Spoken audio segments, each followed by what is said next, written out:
Assalomu alaykum qadrli ko'ruvchi do'stlar. Bayqash programmamizning bugungi sonini yoqtirib ko'rishingizni umid qilamiz. Xo'sh, undaqda diqqatinglar programmamizning yangi mazmunlarida bo'lsin.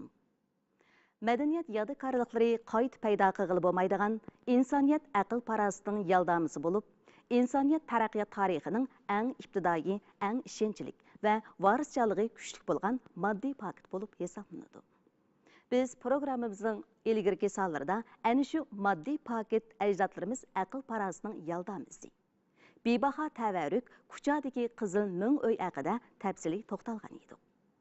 G'arbiy yurt Toshkemir san'ati avtonom rayonimizdagi Kucha, Turpan qatorliq joylardagi ming uylarda nihoyatda to'liq ham aynanligi bilan Toshkemir san'atining alohidaligini umumyuzlik gavlandirib berdi. Turpan bizeklik ming uyi bo'lsa, g'arbiy diyoridagi Budda dini san'at javharlarining yana bir yigonisi bo'lib, Turpan rayonidagi Budda dinining gullangan ham oxirgi mazgildagi kartinisini aniq ko'rgili bo'ladi. Endi diqqatinglar, o't yurti Turpandagi ming uylar haqidagi bayonlarda bo'lsin. Bu qadimiy madaniyatning iznasi. Bu gullangan Budda dini san'atining javhari. Bu g'arbiy yurt Toshkemir san'atidagi chaqnab turgan marvoyi. Budda dini san'at javharlari eng mukammal saqlangan qadimiy xaroba Turpandagi bezaklik ming uy haqidagi bayonlarimiz nazaringlarda bo'ladi.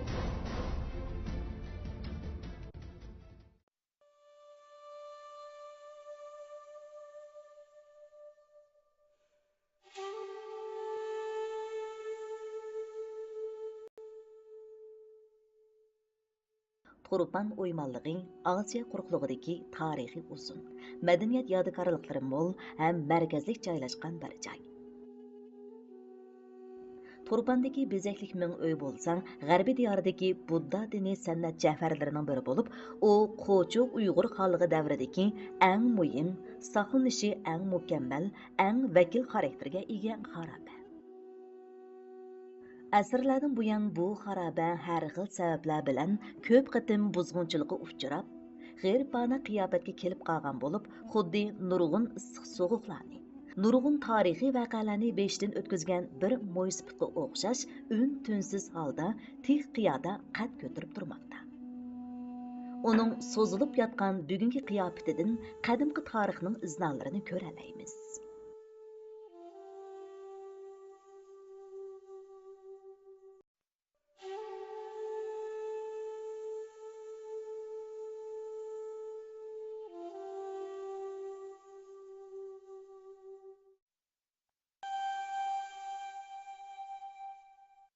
Bezeklik degan nayt chiroyli nom bilan atalgan bezeklik ming uydan iborat bu san'at makoni Turpan shahrining 50 kilometr sharqidagi dunyoga mashhur bo'lgan mana bu Idiqut teg'ining Singim eg'izining shimoliy bo'lagiga joylashgan. Mana bu Idiqut teg'ining yon bag'riga o'yilgan g'orlar dal ana shu bezeklik ming uydan iborat. Bezeklik ming uyi tarixining uzunligi va o'ziga xos yaslash jihatdagi alohidligi bilan mamlakat ichi va xalqaroga mashhur. Bezeklik ming uyining yaslashi va bu yerdan qazilingan madaniyat yodikorliklariga asoslanib, bu bezeklik ming uyining davrini qaysi davrlarga surishga bo'ladi? Biz bu haqdagi bayonlarni Turpan viloyatlik madaniyat yodikorliklari idorasining sobiq boshlig'i, tadqiqotchi Ablim akamdan anglaylik.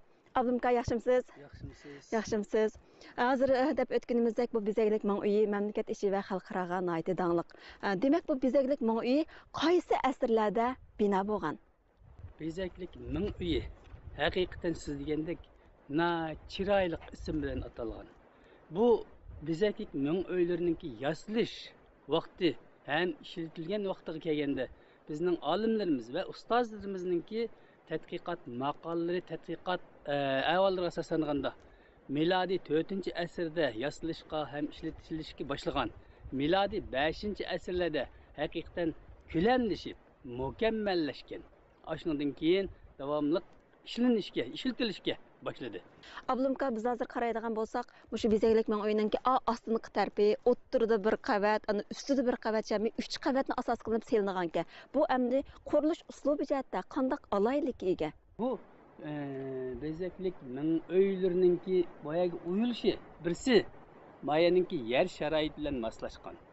Yana birsi Budda dinininki mazmuni bilan moslashishni asos qilgan. Yana birisi mushu yerlik kishilarninki qurilish alohidligini asos qilgan asosda qurilgan ming uylar. Hammasi shu tog'ning yonbag'riga joylashgan ekan bu bezaklik ming uy. Nima uchun endi ayni vaqtda mushta bir xilvat bir joyni tanlab bu g'orlarni yasagan bo'ladi? Budda dinining ta'limida, Budda dinining e'tiqod qiluvchilar, Budda dinini o'rganguchilar ham uni tadqiq qiluvchilar mana shunday pinhon joylarga, shunday uylarni uyib, fikrlab kirib, ichiga Budda dinining mazmuni chizilgan suratlar orqali tadqiqot olib bordiki, ular ana shunday hem jim, hem tinch, hem pinhon yerlarni tanlab o'zlarininki tadqiqotini, e'tiqodini ifodalaydi hem davomlashtirdiki. Shu asosda mana shu Yalqin tog'ninki yiltiziga mana shu bezakning uylarini qizib davomlashtirgan.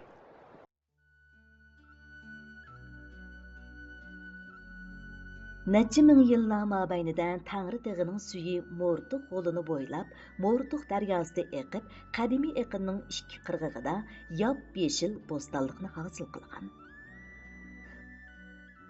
Budda dini targ'ib qilguvchilar bu joyning ulug' bir joy, suvlari aldak bir makon ekanligini ta'riflashgan.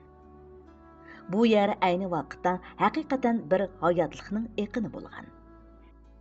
Shundaqla bu joy Qo'chu qadimiy shahrini barpo qilishdagi muhim hayotlik manbai bo'lgan. Shu sababli bu joyda Jungo va dunyoga mashhur bezaklik ming uyi barpo bo'lgan.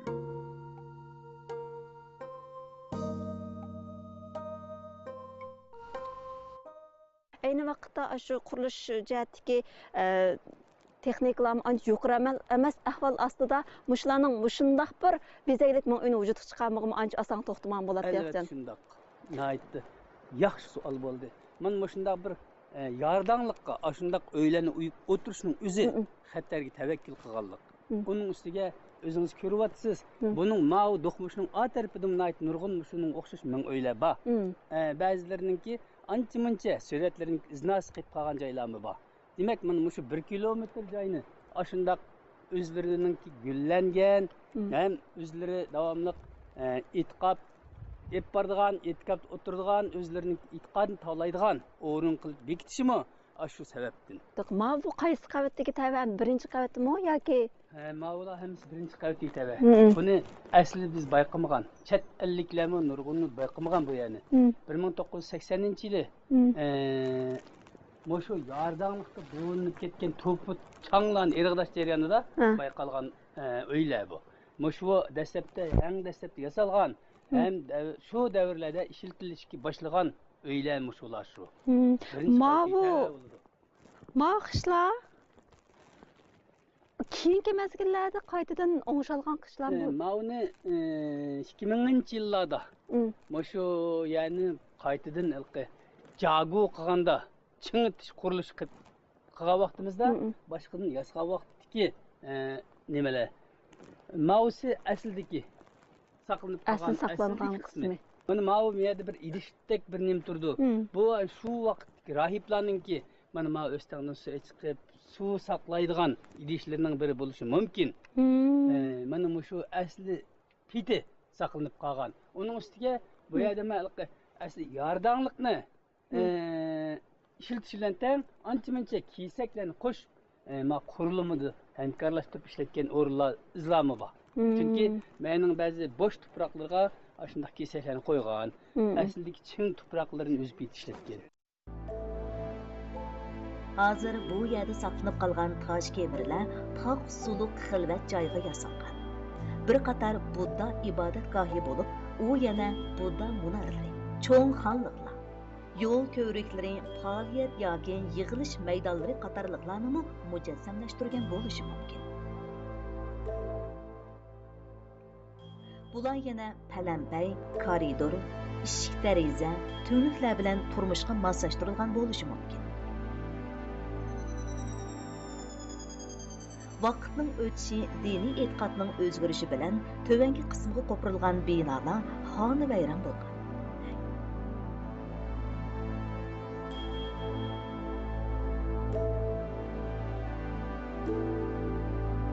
Keyincha bu yerda yasalgan pishayvonlar bo'libmi yog'ochdan yasalgan qurilma va materiallar qo'mirilib olib ketilgan.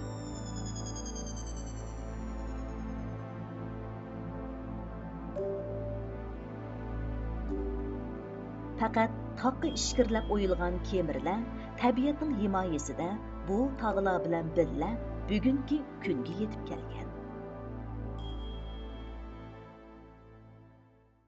Ablamka mushu palampayim aş vaqtdagi ba palampayim kan to'q ya. Yo'q, bu palampayni keyin yasagan. Bayatni deb o'tgandek 1980-yili Mushu yerdagi qum dövsini tozalash jarayonida mana aslidagi kona shu zamondagi palampay tepildi. Lekin bu o'xshamamdi. Ash ko'rinayotgan shu. Lekin uni hozir ishiltish imkoniyati bo'lmag'achqa biz keyin mana palampayni yasadik. Chunki bizning bu yerga tushib chiqadigan nurg'un ishlarimiz bo'ladi. Shunday qilib bunu yasagan. O'z vaqtidagi ishg'ollarimiz shu oqimizdagi shu. Mana birinchi qavatidagi ma o'ylan miya chiqqandan keyin aniq ko'ngil bo'ldi ekan. Bu ayni vaqtda bu nima ish qilgan, qanday rol o'ynagan o'ylabdi? Bu naytdi. Yaxshi dedingiz. O'z vaqtida bizningki Moshiyada ishlayotgan, rahiblik qilayotgan xalqi, rahiblarimiz mana shu o'ylarda yetib qopib, tamoq etib, ichib degandek ishlarni ep bo'lgan. Ma palampay, ash burun saqlanib qolgan palampay shumi? To'g'ri. Aslidagi shu bizaytik ming uy qurish bilan tang yasagan ham shu rahiblar ishlatgan palampay shu. Demak, mushu qishlog'imi necha asr bo'ldi degan gap shunaqmi? To'g'ri. Bu qishlog'imi uzun yil bo'lgan. Buning davrini bayatini deyishdik. Milodiy 4-asrda boshlanib ishlatishga boshlagan qishloq shu vaqt ishlatgan palampay. Shu vaqtda masalan hozir oyat ko'rinib turdi. Uyning ostig'imi mushtaq qishlarni yotqizib ekan, biroqlar to'pib qo'yib qo'ymay. Demak, mushinodimi ayni vaqtdagi osh xalqlarning, o'sha yashagan xalqlarning bir madaniyat saviyasining qilini taraqqiy qilganligini ko'rib olgan bo'ldi ekanda. Nayt yaxshi dedingiz. Shu vaqtdagi ajdodlarimizmi o'zining turmushida nayt nurg'un yangiliklarni barliq keltirgan. Nurg'un kashfiyotlarni barliq keltirgan. Mayada sizlar shu keyin yasagan ma palampayning o'rni yo'q ahvol ostida, ma ichidagi ma tarafga uloqliqmikan yoki? Yo'q. O vaqtda mayada ko'rib turibsizlar, buni ma yig'osh. Mana shu birisi yig'oshning asl vaqtidagi o'z vaqtida qilib qolgan yig'osh. Birisini keyin biz remont qilish jarayonida yasab qo'ygan o'xshash bo'lsin deb. Mana shuning mashhad bir kesikning 3 santimlik kesik o'rni bor. Demak, bu yerda bir ko'tirma eshik bo'lgan. Bu eshikni maydan adam kelgan vaqtda maya qo'yib bersa, bu adam asta maya yutib oladi. Andan keyin buni yana tortib chiqarib oladi. Yugrab kelib bir adam bu yerga osonlik chiqmaydi ekanda, chiqmaydi ham chiqmaydi. Shu cheklangan bu.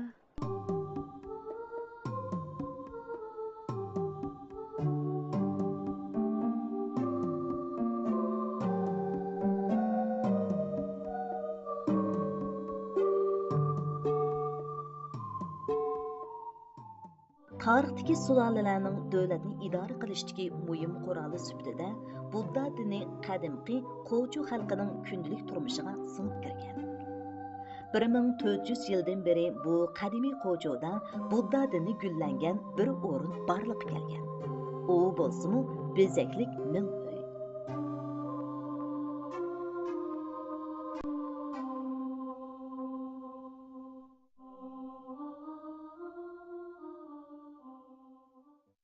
Necha asrni beshdan kechirgan bezaklik ming uyi yilhammo o'ziga xos binokorlik san'ati va xoslikqa ega bo'lgan rassomlik san'ati bilan bugungi kunda tadqiqotchilarni alohida jalb qilib kelmoqda. Bu bezaklik ming uyi boshqa joylardagi ming uylar bilan farqlanib turadi. Bu yerdagi hozir saqlanib qolgan mushu xaroba qaraydigan bo'lsaqmi, bu xarobadagi qurilish uslubi alohida bo'lib, bir necha xil qurilish uslubini biroqla ko'rgil bo'ladi.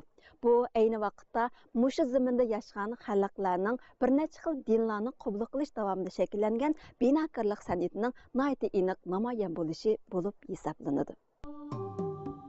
Bezaklik ming uy Budda dinining butxonasi bo'lish sifati bilan Budda dinining qurilmasi, Budda dinining odam, osmon, yer to'g'risidagi aqidasiga moslashtirilib selingan. Keyingi mezgillarda bezaklik ming uy podshohlik butxonasi qilib kengaytirilgan. Qo'chu xalqi 400 necha yil hukmronlik qilgan bu davrda xalq jamiyatidagilar o'zliksiz yangi o'ngirlarni qazdirgan.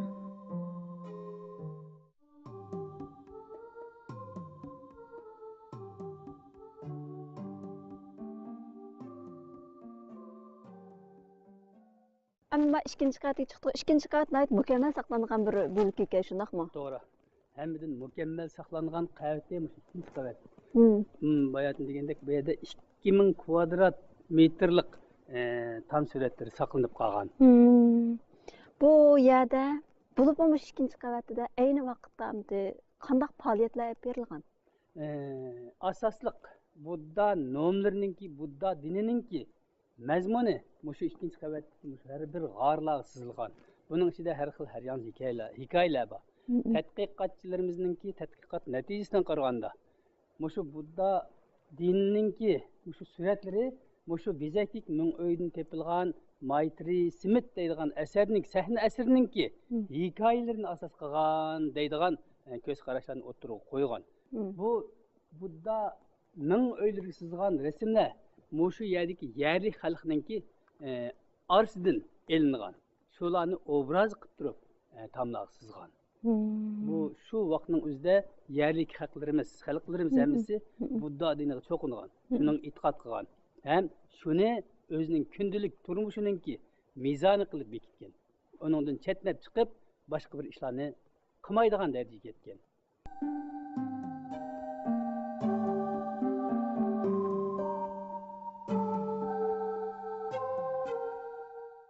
Bu qimmatli yodikorliklardagi tam rasmlarda nimalar gavdalantirilgan, qanday rassomlik mahorati va hikoyalar bayon qilingan. Sirliq tam rasmlari nimalarga vakillik qiladi? O'tmish va bugunning shohidi bezaklik ming uyining ikkinchi qismida bu mazmunlar yoritib beriladi.